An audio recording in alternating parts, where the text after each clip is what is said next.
Hello' friends, আজিৰ ভিডিঅ'টো specially বনোৱা হ'ল on how to join civil defence. Actually previous video' এটা বনোৱাৰ পাছত তাত বহুতে সুধি আছিলে চিভিল ডিফেন্সটো কেনেকৈ জইন কৰিব পাৰি আৰু চিভিল ডিফেন্সটো কি টাইপ অফ জব হয়। তো এইখিনিৰ বিষয়তে ভাবি পেলাই মই ভাবিলোঁ আপোনালোকক ইয়াৰ ওপৰত অলপ ইনফৰ্মেশ্যন এটা শ্বেয়াৰ কৰোঁ। বেচিকেলি চিভিল ডিফেন্স জইন কৰাৰ আগত আপোনালোকে চিভিল ডিফেন্স অৰ্গেনাইজেশ্যন বিষয়ে এটা বস্তু জানিব লাগে কি চিভিল ডিফেন্স অৰ্গেনাইজেশ্যনটোত দুটা ভাগ আছে। এটা হৈ গ'ল আপোনালোকৰ ভলেণ্টেৰী কেডাৰ আৰু এটা হৈ গ'ল পাৰ্মানেণ্ট কেডাৰ। চিভিল ডিফেন্সত যদি আপোনালোকে পাৰ্মানেণ্ট চাকৰি এটা যদি বিচাৰিছে তেন্তে আপোনালোকে প্ৰথম ভলেণ্টিয়াৰ কেডাৰৰ পৰাহে আপোনালোকে পাৰ্মানেণ্ট আহিব পাৰিব। তাত কোনো ডাইৰেক্ট এণ্ট্ৰি নাই কি আপোনালোকে এপ্লাই কৰিয়ে কালিয়ে পাৰ্মানেণ্ট চাকৰি এটা পাই যাব চিভিল ডিফেন্সত।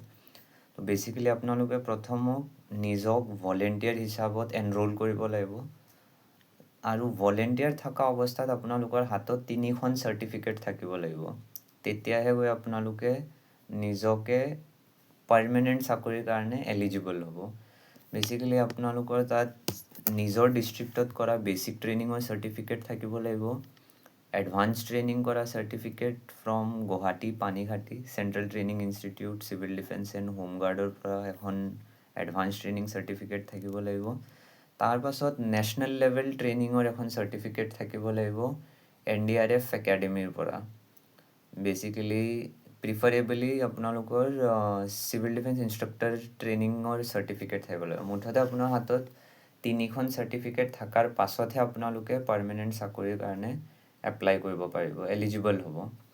আৰু প্ৰথম নিজৰ কেৰিয়াৰটো আপোনালোকে এজ হাবিলদাৰ বা ছাব ইনস্পেক্টৰ হিচাপত নিজৰ কেৰিয়াৰটো ষ্টাৰ্ট কৰিব পাৰিব। হাবিলদাৰক আমাৰ ইয়াত ৱায়াৰলেছ অপাৰেটৰ বা ডেমনষ্ট্ৰেটৰ বুলি পষ্ট ওলাব SLPRBত, আৰু ছাব ইনস্পেক্টৰৰ কাৰণে এছিষ্টেণ্ট ডেপুটি কণ্ট্ৰলাৰ জুনিয়ৰ হিচাপে পষ্ট ওলাব। SLPRB ন'টিফিকেশ্যনটো আপোনালোকে চেক কৰিলে গম পাব। এতিয়া কথাটো হ'ল বহুতে সুধি আছিলে চিভিল ডিফেন্স ভলেণ্টিয়াৰটো আমি কেনেকৈ জইন কৰিম। তাৰ কাৰণে আমাৰ অসমত টোটেল 35 অফিচিয়েল কাউণ্ট ডিষ্ট্ৰিক্টছ আছে, এডমিনিষ্ট্ৰেটিভ ডিষ্ট্ৰিক্টছ 35টা আছে।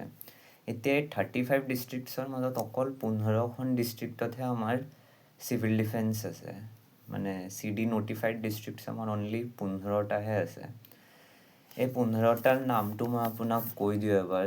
তাৰ মাজত আছে আপোনাৰ কামৰূপ মেট্ৰ' আছে, বঙাইগাঁও আছে, গোৱালপাৰা আছে, ধুবুৰী, কোকৰাঝাৰ, ওদালগুৰি, শোণিতপুৰ, লখিমপুৰ, গোলাঘাট, যোৰহাট, কাৰ্বি আংলং, শিৱসাগৰ, ডিব্ৰুগড় আৰু Tinsukia.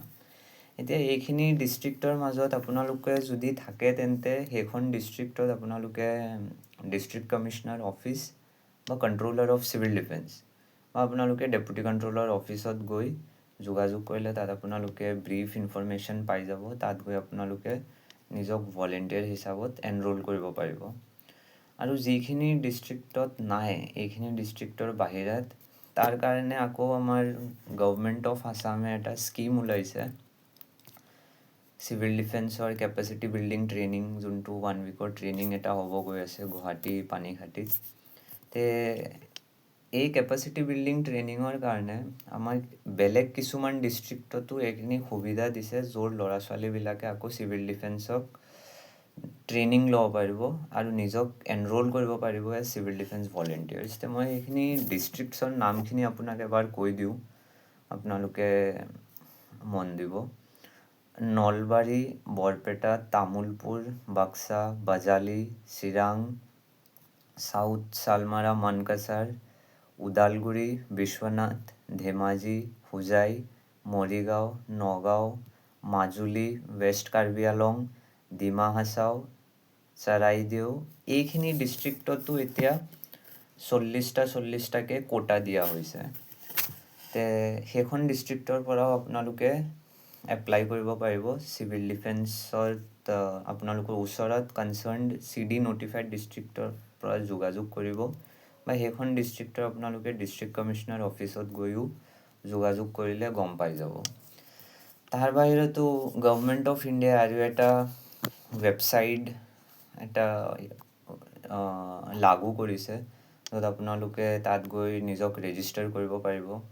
For enrolment as civil defence volunteers. মই ৱেবছাইটৰ নামটো কৈ দি আছোঁ বা মই ডিছক্ৰিপশ্যনত লিংকটো দি দিম।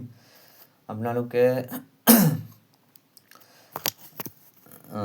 cdwarriors.gov.in গৈ নিজক ৰেজিষ্টাৰ কৰিব পাৰিব অনলাইন মাধ্যমেৰেদি। তে তাৰ পাছত আপোনালোকৰ ডাটাখিনি গভমেণ্টে ফেচ কৰিবি এজ পাৰ দি গাইডলাইনছ আৰু ক্ৰাইটেৰিয়া। আপোনালোকক পাছত ট্ৰেইনিং প্ৰভাইড কৰি দিয়া হৈ যাব। তো I hope I could clear most of your doubts, and I wish all the best for the upcoming recruitment and vacancies. So thank you and Jai Hind friends.